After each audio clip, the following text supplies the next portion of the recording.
যার তাওহীদ নাই তার ফেব্রুয়ারি কি আবার? যার ভিতরে ঈমান নেই তার কিসের বেনামাজি? যে ঈমান বুঝে না, যে তাওহীদ বুঝে না, তার ফেব্রুয়ারি কি, বড়দিন কি, জিনা কি, ব্যভিচার কি, মদ কি, সুদ কি, মারামারি কি, হত্যা কি, দুর্নীতি কি, তাকে বুঝে তো লাভ নাই। মনে রাখবেন, 14 ফেব্রুয়ারি থেকে নিষেধ করে লাভ নেই। কারণ 14 ফেব্রুয়ারি ওই সকল মানুষ যায় যারা তাদের রবকে বোঝেনি। মনে রাখবেন, আমি আজকে রবের সাথে পরিচয় করে দিয়েছি এদের।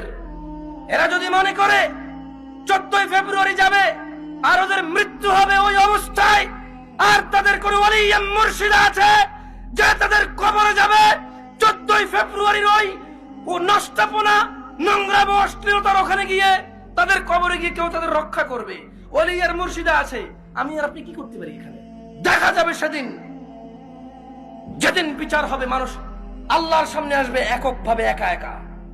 সেই দিন দেখা যাবে ইয়াউমা ইয়াফিরুল মারউ মিন আখিহি, যেদিন মানুষ পলায়ন করবে তার ভাই থেকে, ওয়া উম্মিহি ওয়া আবিহি, তার মা আর তার বাপ থেকে, ওয়া সাহিবাতি ওয়া বানি, তার ছেলে এবং তার সন্তান থেকে।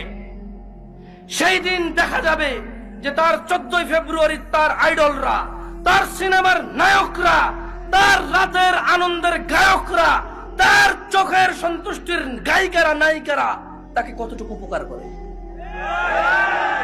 ওকে আমি 14 ফেব্রুয়ারি থেকে নিষেধ করব না। আরে ওর ঈমানই নেই, ও মুশরিক, ও আল্লাহর সাথে শিরক করে। 14 ফেব্রুয়ারি কি আবার এখানে? কোন মুসলমান যে আল্লাহকে সম্মান করে সে যেতে পারে না। যার তাওহীদ নাই তার ফেব্রুয়ারি কি আবার?